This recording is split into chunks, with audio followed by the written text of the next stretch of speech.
Hi, here we are in beautiful Athens County, Ohio. And I'm back and at the Emerald Box Turtle. So, in continuation of my series of Tarot 101 and the court cards in particular, we talked about the court cards in general, we talked about the kings, the queens. Today we're going to talk about the princes in specific, wands through pentacles. Again, I have my trusty notes, so therefore I need my trusty glasses to see my trusty notes. So, Princess of Wands. Again, I will remind you, don't ever forget that the court cards don't care what's in your pants. They are across all genders, so princes do not have to be or boys, okay? Prince of Wands is a visionary with razor sharp intellect and pretty keen intuition too. He's a quick study and he learns things faster than anybody else. So if you need to fill a position where there's a learning curve, you're going to want to look for this kind of person. He's very passionate, very idealistic, and he's an optimist who believes things will always work out for the best. He looks at the full part of the glass rather than the empty part of the glass. He's Mr. Popular and everybody wants to be his friend. Whether he's your friend back is the question. Because, as I say, he's Mr. Popular. People gravitate to him. Whether he can reciprocate, maybe not so much. He thrives on being Mr. Popular and having a large circle of friends. And he portrays himself as very fun, very witty, and very charming.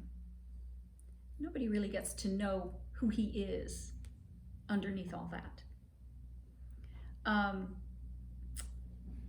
He's also good at playing up his own strong points, and he can sort of gently put you down or make you feel inferior compared to him. And you don't even quite know that this is happening because he is so charming.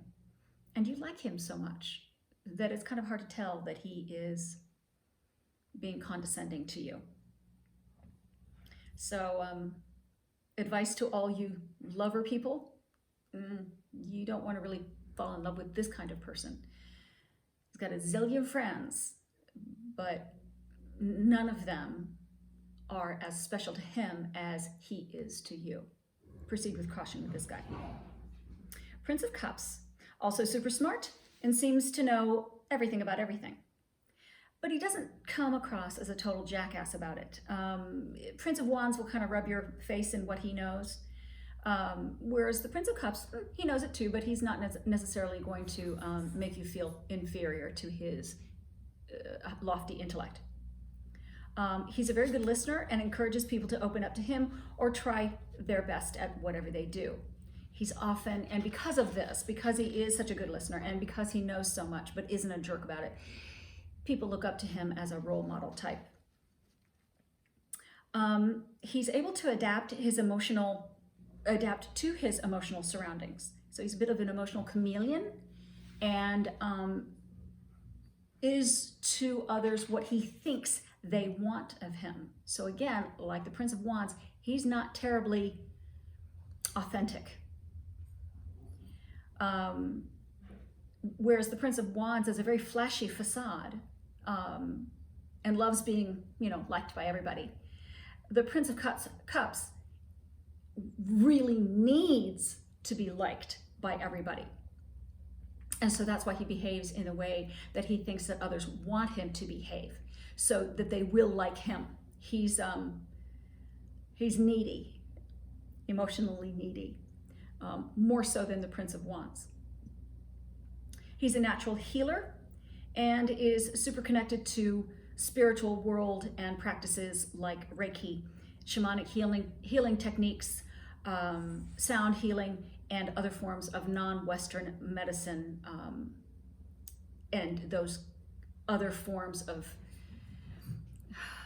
healing and well-being and this kind of thing. He's more esoteric than your average Western thinking healer type person would be, such as a doctor or a chiropractor.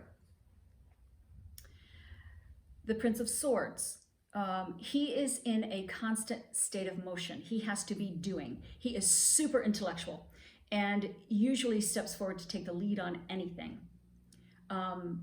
He's a total idea man and can see his way out of any sticky situation. So he's the one that will have the solution to whatever problem that you have, much like the Queen of Swords is a solution person as well.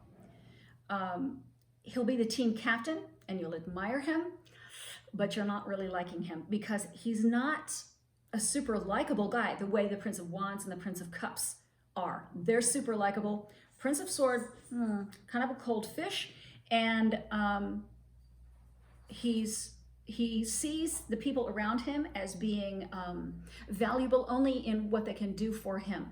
Therefore, he'll replace you in a minute if you get hurt, or if you need to take some time off for your family or something like that. Don't expect him to be holding your position open. He'll just replace you because he needs to get his job done and he needs his people to be on board with him. So save the sob story for someone else because the Prince of Swords is not listening. Think of Mr. Spock from the old Star Trek series. Okay, remember when Nurse Chapel was so hung up on Mr. Spock and Mr. Spock was just, oblivious to her and she's mooning after him? Yeah, well, Mr. Spock is a classic Prince of Swords. The Prince of Pentacles is the slow and steady wins the race kind of guy. He's not stupid by any means at all, but he doesn't have the flash in the pan brilliance of the Wands or the Swords. Now, he does have stamina, however, and he'll do the grunt work that is required in all jobs that the other princes don't have the patience for. He sees that you got to chop wood, you got to haul water. It's got to happen, and he's willing to do that. And because he's willing to put in the hours, he has the money to show for it. He enjoys living a good life, and he probably drives a very nice car. He's usually the responsible friend as well. He's the designated driver. He's the best man who pulls his groom out of the strip club. He'll bring bail money at 2 o'clock in the morning without giving you a lecture about your poor choices. So he's your solid best friend. The downside of this guy is he's kind of stuck in a rut and he struggles when plans change. So he likes to do things one way, that way, and if it ain't broke, he's not going to fix it. Even though there's new technology or a better road or whatever, he's going to do that job the way he's always done it because it works for him. He's pretty in touch with his feelings, even though he seems kind of stodgy. And that can be kind of romantic and sexy. This is the guy that you want to fall for. Or this type of personality is the one that you want to fall for. Steady, secure, thrifty with a dollar.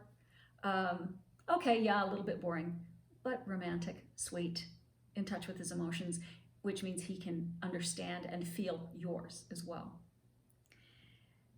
So that's it for the princes. Next up will be the princesses. I hope you stick around for that. If you like this video, say so.